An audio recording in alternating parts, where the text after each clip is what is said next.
السلام علیکم ورحمۃ اللہ تعالی وبرکاتہ۔ ایک مرتبہ سبھی حضرات بلند آواز سے درود شریف پڑھیں۔ اللہم صلی علی سیدنا مولانا محمد وبارک وسلم۔ صلاۃ و سلام علیک یا رسول اللہ صلی اللہ تعالی علیہ وسلم۔ رمضان کا مہینہ چل رہا ہے تو روزے کے تعلق سے ہی وہ باتیں آپ کے سامنے پیش کرنے کی کوشش کروں گا جن چیزوں سے جن باتوں سے روزہ ٹوٹ جاتا ہے۔ آج روزہ توڑنے والی چیزوں کے بارے میں بات کرتے ہیں۔ آئیے اس سے قبل پہلے ایک یا دو حدیث ملاحظہ فرمائیں۔ حدیث پاک ہے، حضرت ابو ہریرہ رضی اللہ تعالیٰ عنہ سے مروی ہے کہ حضور اقدس صلی اللہ تعالیٰ علیہ وسلم فرماتے ہیں کہ جس نے رمضان کے ایک دن کا روزہ بغیر رخصت و بغیر مرض افطار کیا تو زمانہ بھر کا روزہ اس کی قضا نہیں کر سکتا، اگرچہ وہ رمضان کے علاوہ میں بھی روزہ رکھے تو پوری زندگی اگر روزہ رکھے تو پھر اس کے ثواب کو نہیں پہنچ سکتا۔ سمجھ میں یہ کہ جیسا کہ کسی نے اگر رمضان کا ایک روزہ چھوڑ دیا تو اس روزے کی فضیلت اتنی ہے کہ اگر وہ رمضان کے علاوہ میں، کیونکہ رمضان میں تو قضا ہو نہیں سکتی روزے کی، رمضان میں جو روزہ چھوٹا ہے اس رمضان کے روزے کی رمضان ہی میں تو قضا ہو نہیں سکتی، تو یہ حدیث پاک سے ہمیں معلوم یہ ہو رہا ہے کہ اگر رمضان کے علاوہ ہم پوری زندگی روزے رکھتے رہیں تو تب بھی ایک روزے کی فضیلت کو ہم پہنچ نہیں سکتے۔ ہمیں رمضان کے ایک روزے کی اتنی فضیلت ہوتی ہے کہ پوری زندگی ہم رمضان کے علاوہ میں روزہ رکھیں تب بھی وہ فضیلت ہمیں حاصل نہیں ہو سکتی۔ آگے سمجھ لیں۔ ایک حدیث پاک اور ملاحظہ فرمائے، راوی بیان کرتے ہیں کہ میں نے رسول اللہ صلی اللہ تعالیٰ علیہ وسلم سے سنا ہے کہ اللہ کے نبی صلی اللہ تعالیٰ علیہ وسلم نے فرمایا کہ میں سو رہا تھا، حضور فرماتے ہیں میں سو رہا تھا تو شخص میرے پاس آئے اور میرے بازو پکڑ کر کے ایک پہاڑ کے پاس لے گئے اور مجھ سے کہا کہ چڑھیے، تو میں نے کہا کہ مجھ میں اس قدر طاقت نہیں ہے کہ میں اس پر چڑھ سکوں، تو انہوں نے کہا تھا کہ ہم اسے آسان کر دیں گے، آپ کوشش کیجئے۔ تو اللہ کے نبی فرماتے ہیں کہ میں چڑھ گیا اور جب بیچ پہاڑ پر پہنچا تو سخت آواز مجھے سنائی دی، تو اللہ کے نبی فرماتے ہیں کہ میں نے ان دو شخصوں سے کہا کہ یہ کیسی آواز ہے، تو انہوں نے کہا کہ یہ جہنمیوں کی آوازیں ہیں، جہنمیوں کی آوازیں ہیں۔ پھر اللہ کے نبی فرماتے ہیں کہ وہ شخص مجھے آگے لے گئے، میں نے ایک قوم کو دیکھا آگے چل کر کے کہ وہ لوگ الٹے لٹکے ہوئے تھے اور ان کی باچھیں چیری جا رہی تھی۔ باچھیں سمجھتے ہیں کسے کہتے ہیں؟ باچھیں کہتے ہیں انہیں جواڑوں کو، گلف جو ہوتے ہیں جو ہونٹ کے آخری جو یہ ہوتی ہیں انہیں باچھیں بولتے ہیں، یہ ہندی کا لفظ ہے، غالباً ہندی کا لفظ ہے۔ باچھیں چیری جا رہی ہیں جن سے خون بہتا ہے، تو اللہ کے نبی فرماتے ہیں کہ میں نے کہا کہ یہ کون لوگ ہیں، تو ان دو شخصوں نے کہا تھا کہ اے اللہ کے نبی صلی اللہ تعالیٰ علیہ وسلم، یہ وہ لوگ ہیں کہ وقت سے پہلے روزہ افطار کر لیا کرتے تھے،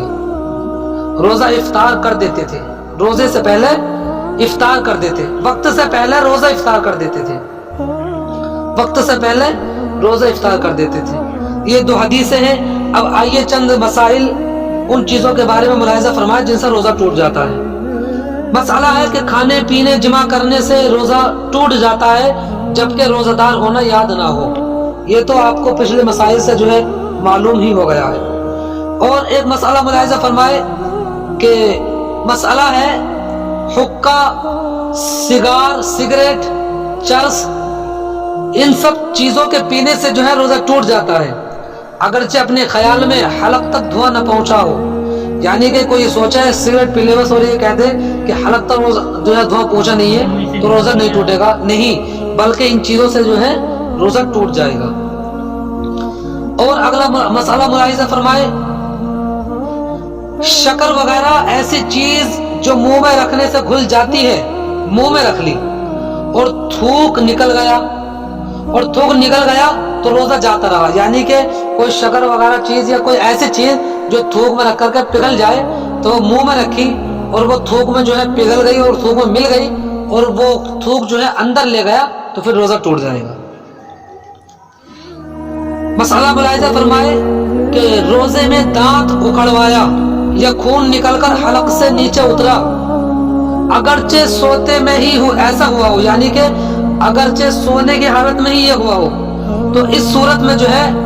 روزہ ٹوٹ جائے گا اور اس روزہ کی قضا جو ہے وہ واجب ہے.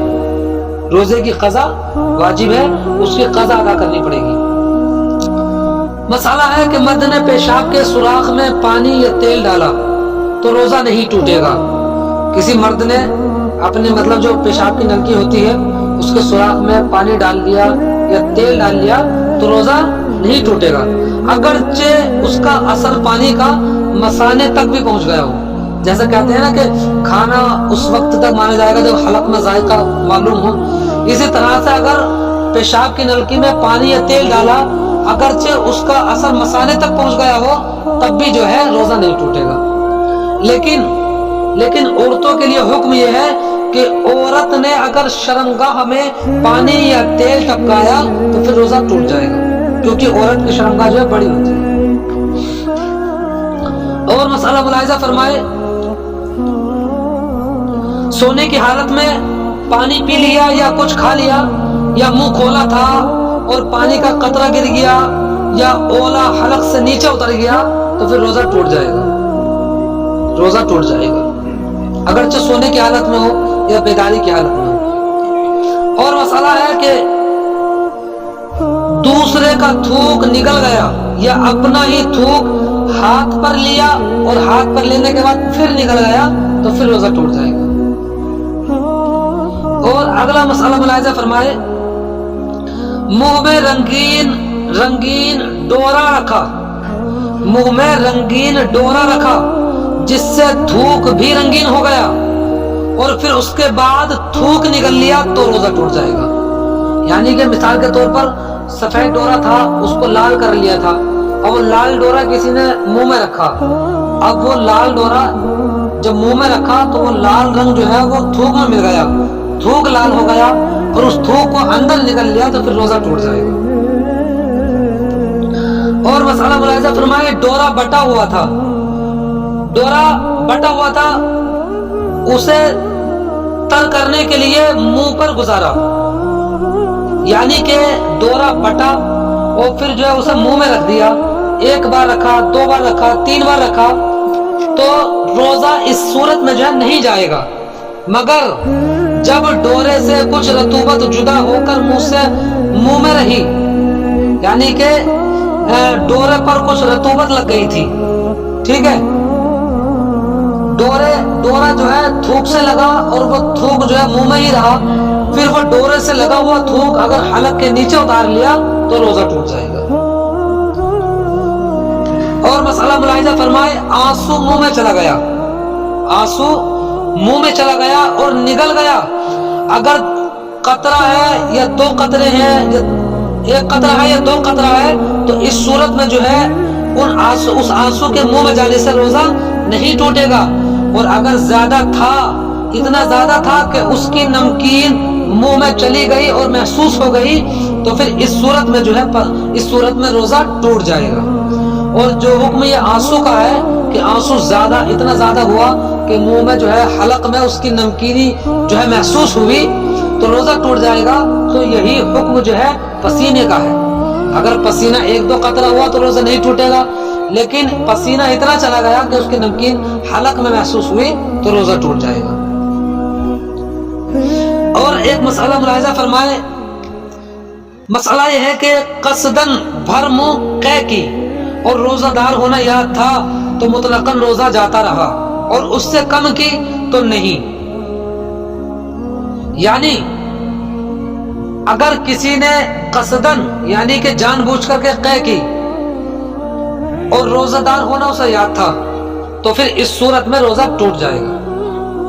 روزہ ٹوٹ جائے گا. جان بوجھ کر کے اس نے قے کر دی اور اسے یاد بھی ہے کہ وہ روزے دار ہے تو پھر اس صورت میں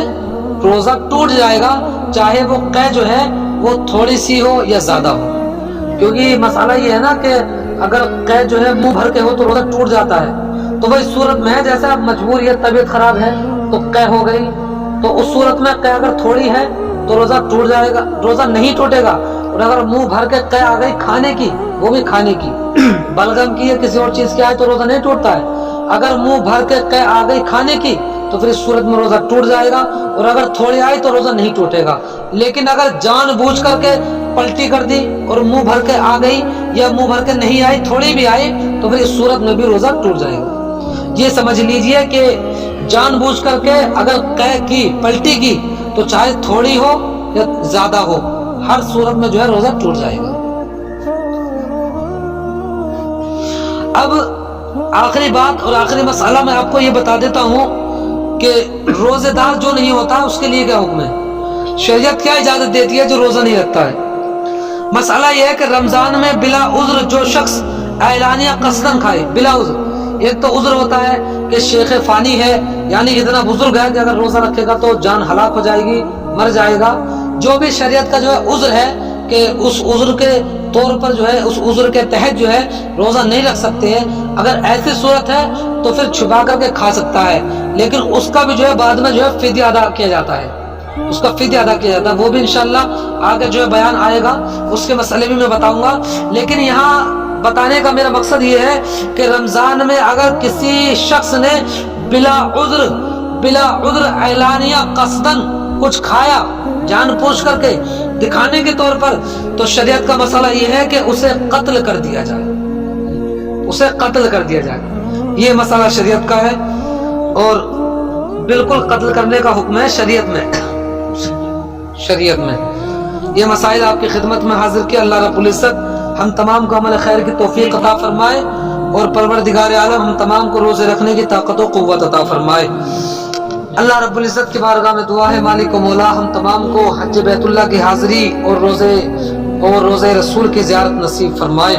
استغفر اللہ ربی من کل ذنب و اتوب الیہ، ایک مرتبہ کلمہ طیبہ پڑھیں، لا الہ الا اللہ محمد رسول اللہ، ما علینا الا البلاغ۔ السلام علیکم ورحمۃ اللہ۔